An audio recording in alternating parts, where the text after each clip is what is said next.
Yo, today's encouragement is self-leadership always precedes team leadership. This comes from a book called Living Forward by Michael Hyatt. Really good book.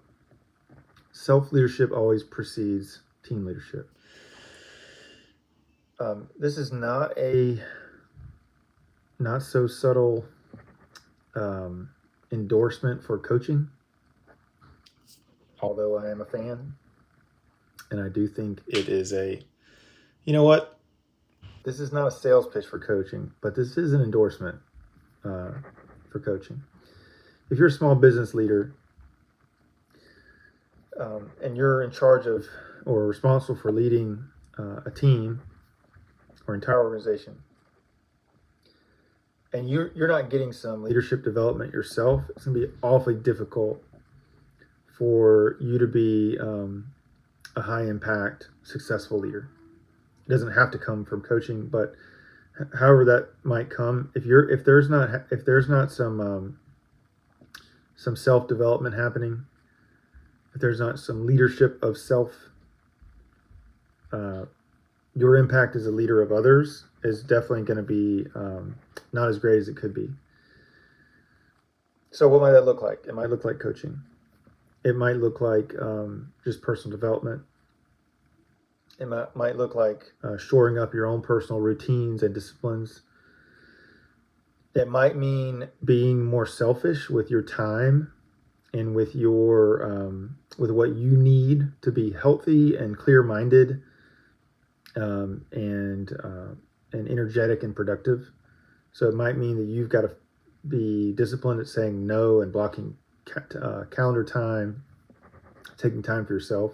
So there's true leadership of self happening so that you can in turn pour into others. And you just can't do that as well if you're running on empty.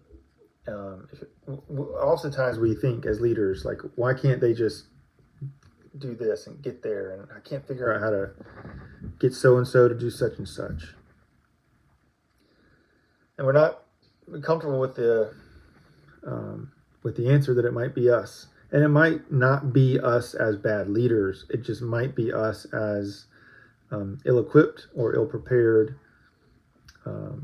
or lacking the discipline or the energy or the space we need to lead in the way that we need so that they can do what they need to do.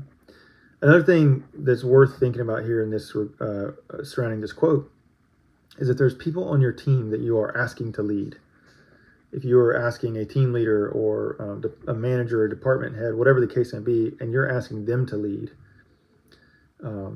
self-leadership always precedes team leadership. How are you helping that person develop themselves so that they can go and develop and serve and lead others? If there's not a clear and direct and consistent plan that both of you are aware of that are helping them do that, then you're setting them up to fail. If you're going to ask someone on your team to go and lead and pour into others, then you should be doing the same for them so that they can be at their best. So self-leadership always precedes team leadership. As always, I'm pulling for you. Look forward to talking to you next time.